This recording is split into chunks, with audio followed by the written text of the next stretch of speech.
Tanong ako. Baka ikaw yung spy. Ako? Hindi nga. Magbebenta na ako tissue dito sa Pinas. It's so, maliit mata, maliit kita. Innocent, ay sorry.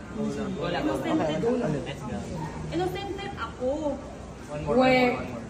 Kuya John, pwede yung station na. Baka ikaw yung spy. Ako? Hindi nga. Magbebenta na ako tissue dito sa Pinas. It's so, maliit mata, maliit kita. Innocent ako.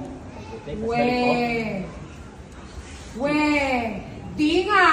Sinong advisor natin ng grade 9? Si Teacher Lubinin. Aba, sabi ko na nga ba, ini-etchos mo lang ako eh. Ang teacher kayo natin si Miss Castro. Ba't ba tayo kawat? Teka lang. Ba't tayo nag-aaway?